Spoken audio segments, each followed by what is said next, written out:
దాక్షాయిని, దాక్షాయిని, యశోద వచ్చిందా? పాపం తీసుకొచ్చిందా?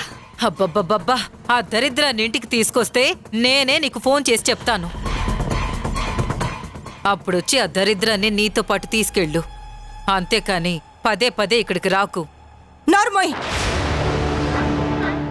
ఎవరు దరిద్రం? ఎవరు దరిద్రం? ఇంకొక్కసారి నా మనవరాల్ని దరిద్రపుది అంటే మాత్రం మర్యాదగా ఉండదు. దాక్షాయనికి ఇంకాస్త గడ్డిపెట్టు ఊర్మిళ. చూడు, అది నాకే కాదు, నీకు కూడా మనవరాలే కదా. ఎందుకు ఇలా మాట్లాడుతున్నావు? చిచ్చి, అది నా మనవరాలేంటి? నా కొడుక్కి పుట్టిందా? అది నా మనవరాలు అవ్వడానికి? ఎవడో రౌడీ వెదవకి పుట్టింది. అలాంటిది నా మనవరాలు ఎలా అవుతుంది? నా కొడుక్కి పుడితేనే అది నా మనవరాలని అంగీకరిస్తాను. నీ కొడుకు పుట్టిందే పిచ్చిదానా. కానీ నేను నీకు నిజం చెప్తే మీరందరూ ఒక్కటవుతారు. అప్పుడు నేను అడిగినా గాని పాపం నాకివ్వరు. అందుకే సుబ్బరాజుగాడు నిజం చెప్పబోతుంటే కాల్చి చంపేశాను. ఊర్మిళ, చెప్పాను కదా, యశోద పాపం తీసుకుని మళ్ళీ ఇంటికొస్తే నీకు ఫోన్ చేస్తాను. ఇదే మాట మీదుండు దాక్షాయిని. ఎలాగైనా పాపం నాకివ్వు, నీకు జీవితాంతం రుణపడుంటాను. అక్కడ నా కూతురు చచ్చే పరిస్థితుల్లో ఉంది. దాన్ని చూస్తే నాకు భయం వేస్తోంది తెలుసా? ఏ క్షణాన నాకు దక్కకుండా పోతుందో. పాప మీద ప్రేమతో అదేమైనా చేసుకుంటుందేమోనని భయం వేస్తోంది.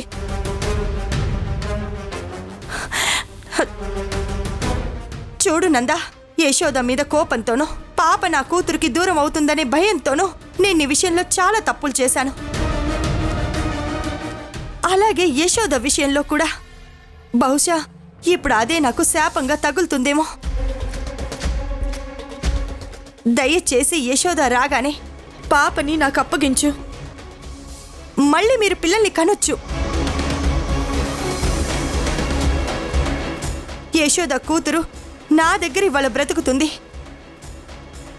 మీ అమ్మన్నట్టు మీ బిడ్డ మీ ఇంట్లోనే పెరుగుతుంది. యశోద రాగానే చెప్తాను. చాలు నందా, ఈ మాట చాలు. నేను నీరజ దగ్గరికి వెళ్ళాలి. అదసలు పచ్చి మంచినీళ్లు కూడా తాగకుండా పాపొస్తేనే మంచినీళ్ళైనా తాగుతానని మొండి పట్టుకొని కూర్చుంది.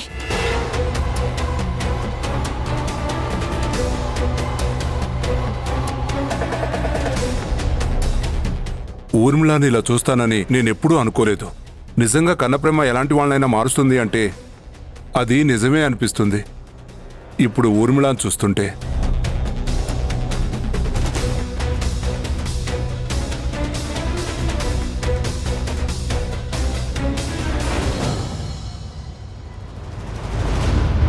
హనీ బంగారం, నిన్ను వదిలిపెట్టి చూడకుండా ఎన్ని రోజులు ఉండాలో ఏంటో నాకేం అర్థం కావట్లేదు. కానీ తప్పదు నాన్న, ఉంటాను. మీ నాన్నని నాన్నమ్మని నేను బ్రతిమిలాడుకుంటాను. నచ్చ చెప్పుకొని వాళ్ళ మనసులు మార్చి నిన్ను మళ్ళీ ఈ ఇంటికి యువరాణిలా తీసుకొస్తాను నాన్న. నందాకి అర్థమయ్యేలా చెప్తే ఖచ్చితంగా నా మాట వింటాడు. నువ్వు మాత్రం ఏడవకుండా జాగ్రత్తగా నీరజ అమ్మ దగ్గర ఉంటావు కదూ?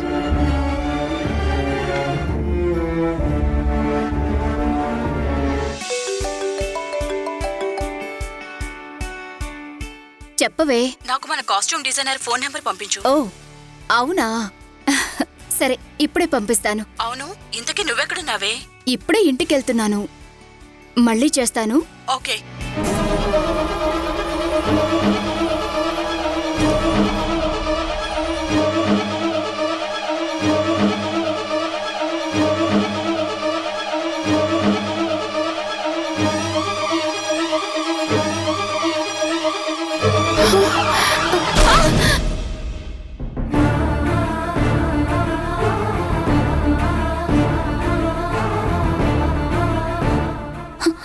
అయ్యో,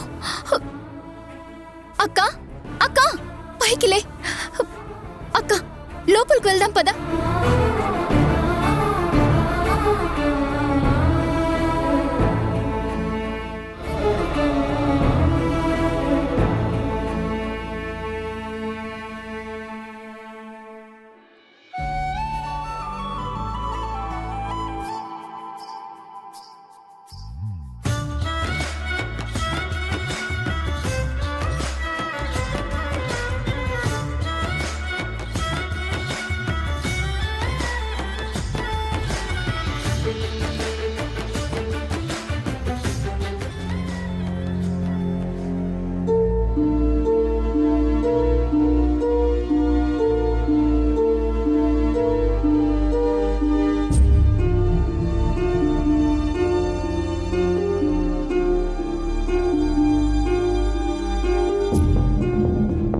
ఇంట్లో యశోద లేదు, ఎక్కడికెళ్ళిందో ఏమైందో కూడా తెలియట్లేదనే బాధ వీళ్ళిద్దరిలో కొంచెం కూడా లేదు. అసలు వీళ్ళు మనుషులేనా?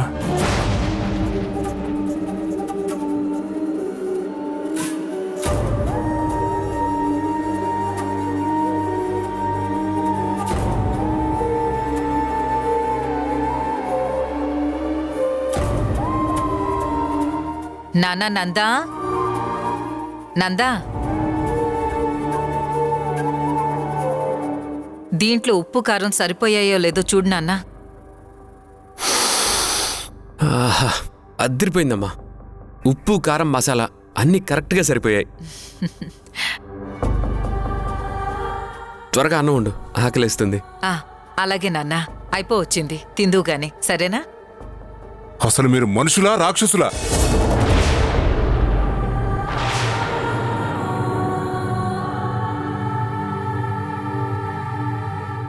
నాకు అర్థం కావట్లేదు.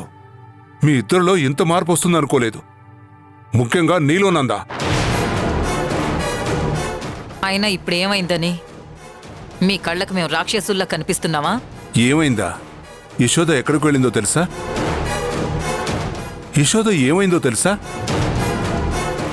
మధ్యాహ్నం బయటికి వెళ్ళిన అమ్మాయి ఇంకా తిరిగి ఇంటికి రాలేదు. మీ ఇద్దరిలో కొంచెమైనా భయం కనపడుతుందా? లేదే. చంటి బిడ్డతో బయటికి వెళ్ళింది. అసలు ఎక్కడికి వెళ్ళిందో తెలుసుకునే ప్రయత్నం భర్తగా నువ్వు చేశావా? ఎందుకు చేయాలి నాన్న నేను? భర్త అనే గౌరవం నాకు యశోద ఎక్కడిస్తుంది? ఇంటి నుంచి బయటికి వెళ్ళేటప్పుడు అత్తగారికి కానీ మొగుడికి కానీ ఎక్కడికి వెళ్తుందో చెప్పాలి కదా. నేను తనకి లెక్కలేనప్పుడు తన గురించి నేనెందుకు ఆలోచించాలి? అత్తగారికి ఏ విషయమైనా చెప్పాలనే గౌరవం యశోదకు లేనప్పుడు యశోద గురించి అమ్మెందుకు ఆలోచించాలి? అలాంటి యశోద కోసం మేమెందుకు టెన్షన్ పడాలి? యశోద గురించి ఆలోచించట్లేదని నీ కోపం వస్తుంది కదా, మరి యశోద చెప్పకుండా వెళ్ళిపోయినప్పుడు నాకు అమ్మకి ఎంత కోపం రావాలి? నువ్వెప్పుడు చూడు ఆ యశోద గురించి ఆలోచిస్తున్నావు కానీ నా గురించి కానీ అమ్మ గురించి కానీ ఆలోచిస్తున్నావా?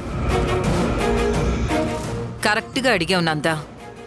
మీ నాన్న కళ్ళకి మనం నిజంగానే రాక్షసుల్లా కనపడుతున్నాం. అందుకే ప్రతిసారి మన తప్పు లేకపోయినా మనమే తప్పు చేశామన్నట్టు మనల్ని నిందిస్తూ నానా మాటలు అంటున్నారు. ఇదిగో చూడండి, అది ఎప్పుడైతే ఆ పాపను వదిలేసి నా కొడుకు కావాలనుకుంటుందో అప్పుడే మేం మనస్ఫూర్తిగా దాన్ని మన ఇంటి మనిషిగా చూస్తాం. అప్పటి వరకు దాని గురించి మాకు ఎలాంటి ఆలోచన ఉండదు.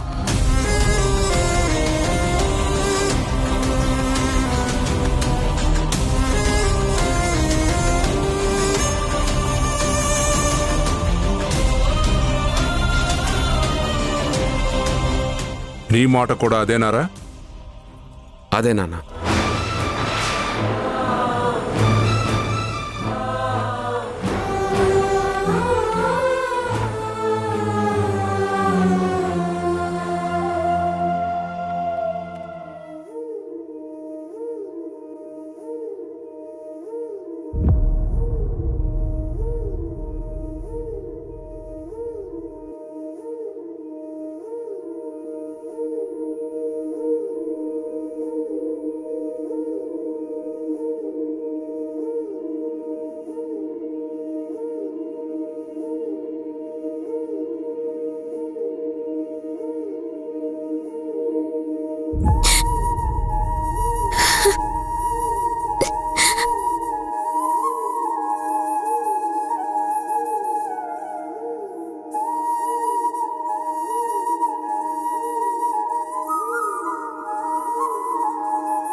నీరజా, నీరజా, నీరజా. సంజయ్,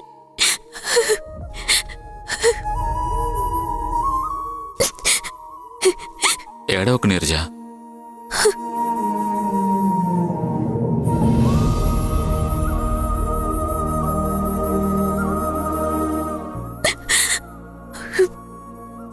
మాట్లాడకు నీరజ. ముందు జ్యూస్ తాగు, కాస్త ఓపికొస్తుంది. వద్దు సంజయ్. ప్లీజ్ నా కోసం తాగు. సంజయ్, ఇందాక అమ్మతో మాట్లాడుతూ ఇంకా అబద్ధాలు చెప్పటం ఆపే అన్నావు. పాప తిరిగి రాదన్నావు. అసలేం జరుగుతుంది సంజయ్? నువ్వు వెళ్ళి పాపని అడిగావు కదా, అసలు యశోద ఏమంది? నిజం చెప్పు సంజయ్. నేను బాధపడతానని నా దగ్గర నిజం దాచాలని చూడకు. నువ్వు అమ్మ మీద అంత కోప్పడ్డావంటేనే అక్కడేదో జరిగిందని నేను అర్థం చేసుకోగలను. నీరజ, జరిగినవన్నీ మర్చిపో. పాప మన జీవితంలోకే రాలేదనుకో. అలాగే నువ్వెక్కడే ఉంటే పాప మీద నువ్వు పెంచుకున్న ప్రేమకి పదే పదే పాప నీకు గుర్తొచ్చి అనుక్షణం నువ్వు నరకయాతన అనుభవిస్తూ ఉంటావు. అలా కాకుండా ఉండాలంటే మనం బయటికి వెళ్ళాలి. అన్నట్టు ఇవాళ నీ ఫ్రెండ్ బర్త్డే అన్నా, ఫామ్ హౌస్కి వెళ్ళాలి, ఫుల్గా ఎంజాయ్ చేయాలి అని 1 మంత్ బ్యాక్ నుంచి నువ్వు ప్లాన్ చేస్తూ వచ్చావు. అవన్నీ మర్చిపోయావా? నువ్వు త్వరగా జ్యూస్ తాగితే మనం ఫామ్ హౌస్కి బయలుదేరదాం. ఇంతకు ముందు కూడా నీ ఫ్రెండ్ నీకు ఫోన్ చేస్తే నువ్వు ఫోన్ లిఫ్ట్ చేయలేదంట. తను నాకు కాల్ చేసిందే. పద వెళ్దాం. నా పాప నాకు దక్కకుండా నేను ఆనందంగా ఉండలేను సంజయ్. అలాగే నా పాప నాకు దగ్గరైన తర్వాతే ఎక్కడికైనా వెళ్తాను. నా పాపతోనే నేను బయటికి అడుగు పెడతాను. అప్పటిదాకా నేను ఇక్కడే ఉంటాను. ఈ రోజుతో అమ్మకిచ్చిన గడువు అయిపోతుంది సంజయ్. చెప్పు సంజయ్, అసలు అక్కడ ఏం జరిగింది? పాప నీకు దక్కదని నిజం చెప్తే నీకు నువ్వు సర్ది చెప్పుకొని మామూలు మనిషివి అవుతావేమో నీరజ. అందుకే నీకిప్పుడు నిజం చెప్పేస్తాను. ఏం ఆలోచిస్తున్నావు సంజయ్? నీరజ, నేనిప్పుడు చెప్పేది నిజం. మీ అమ్మ చెప్పుకుంటూ వచ్చింది అబద్ధం.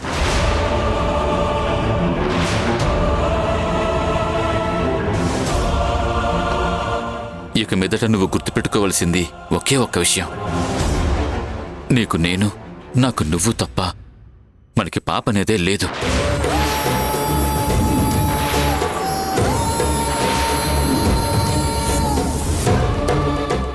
ఎందుకలా అంటున్నావు సంజయ్? యశోద పాపనెవరికైనా ఇచ్చిందా? యశోద పాపను తీసుకుని ఎక్కడికో వెళ్ళిపోయింది.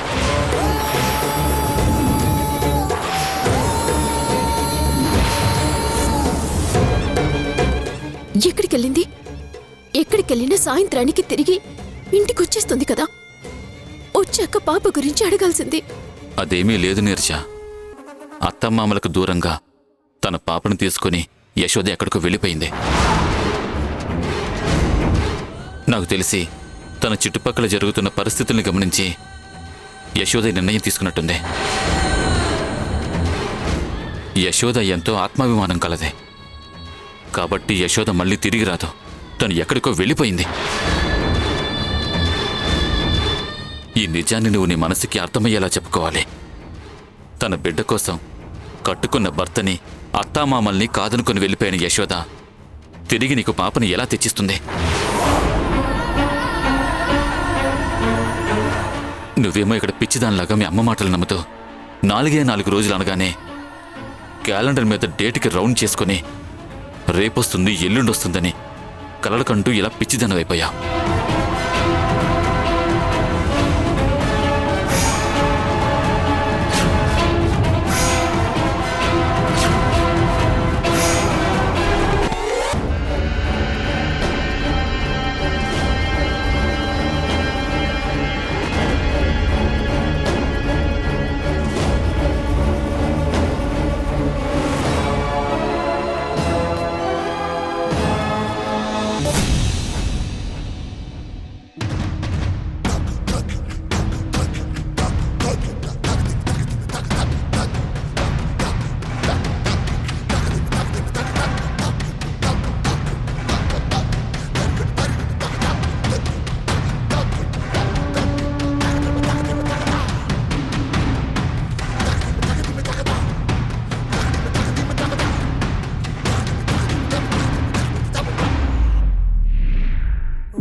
నా మాట విను.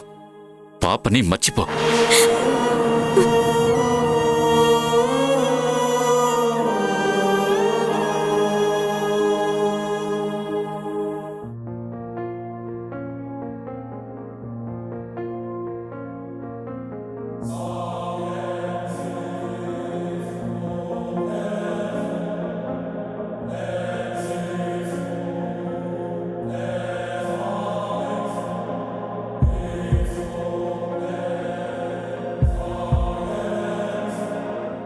నర్స్, రేపు మార్నింగ్ వరకు తనని అబ్జర్వేషన్లో ఉంచండి.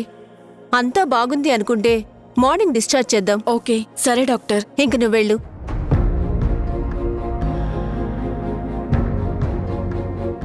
పేషెంట్కి మీరేమవుతారు? తిను మా అక్క డాక్టర్. చూడమ్మా, పేషెంట్ చాలా వీక్గా ఉన్నారు. బహుశా గత వారం రోజుల నుంచి సరిగ్గా తినకపోవడం, సరిగ్గా నిద్రపోకపోవడం వల్ల ఇంత వీక్ అయి ఉండొచ్చు. అలాగే బాడీలో బ్లడ్ కూడా కొంచెం తక్కువగా ఉంది. తను బాగా తినాలి, టైంకి నిద్రపోవాలి. అప్పుడే త్వరగా కోలుకుంటారు. లేకపోతే ఎప్పుడు పడితే అప్పుడు, ఎక్కడ పడితే అక్కడ కళ్ళు తిరిగి పడిపోతూ ఉంటారు. అది తన హెల్త్కి చాలా పెద్ద ప్రాబ్లం అవుతుంది. మార్నింగ్ వరకు తనని అబ్జర్వేషన్లో ఉంచుతాం. అప్పటికి ఏ ప్రాబ్లం లేకపోతే మీరు తీసుకుని వెళ్ళొచ్చు. తను ఒక 5 నిమిషాల్లో మళ్ళీ స్పృహలోకి రావచ్చు. సరే డాక్టర్, నేను చూసుకుంటాను. Take care.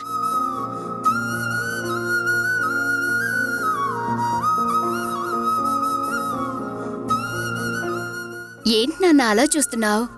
అమ్మకి ఏమైందని చూస్తున్నావా? అమ్మకి అబ్బు అయిందిరా. అమ్మని ఇబ్బంది పెట్టకుండా ఆడుకోవాలి, సరేనా?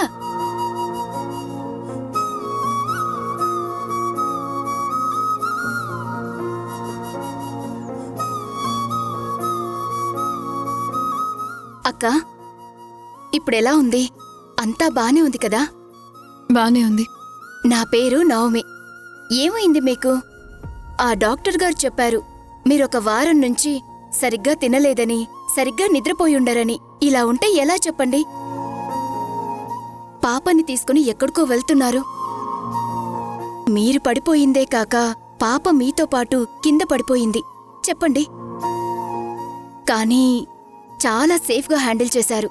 ఇంకోసారి ఇలా జరిగితే అప్పుడు పాపకేం కాదని గ్యారంటీ ఏంటి? మీరు స్ట్రాంగ్గా ఉండాలని, బాగా తినాలని డాక్టర్ గారు చెప్పారు. అలాగే బ్లడ్ కూడా తక్కువ ఉందంట. మీరిక నుంచైనా మీ హెల్త్ పట్ల కేర్ తీసుకోవాలి. అలాగేనండి. ఇంతకీ మీ పేరు చెప్పలేదు? యశోద. యశోదన, చాలా మంచి పేరు. మీ హస్బెండ్ నెంబర్ చెప్తారా? తనకి కాల్ చేస్తాను. మీకోసం కంగారు పడుతూ ఉంటారు. చెప్పండి, కాల్ చేస్తాను. పర్లేదండి, నేను వెళ్తాను. ఎక్కడికెళ్లేది? రేపు మార్నింగ్ దాకా అబ్జర్వేషన్లో ఉండాల్సిందే అని చెప్పారు. సో ఇక్కడే ఉండాలి. అందుకే చెప్తున్నాను. మీ హస్బెండ్ గారి నంబర్ చెప్పండి, నేను కాల్ చేస్తాను. చెప్పండి.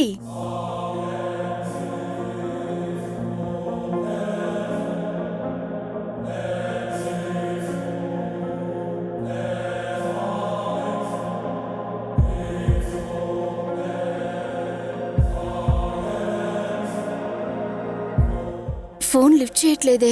అన్నోన్ నెంబర్స్ ఏవి లిఫ్ట్ చేయడు. ఒక్కసారిగా నా బిడ్డకి తగిలినట్టున్నాయి. నా బిడ్డ ఇప్పుడు హనీ పాప రావట్లేదన్న బాధతో మంచం ఎక్కింది. ఆ యశోద ఎక్కడుందో తెలియట్లేదు. నా బిడ్డను బ్రతికించమని అడుగుతున్నాను.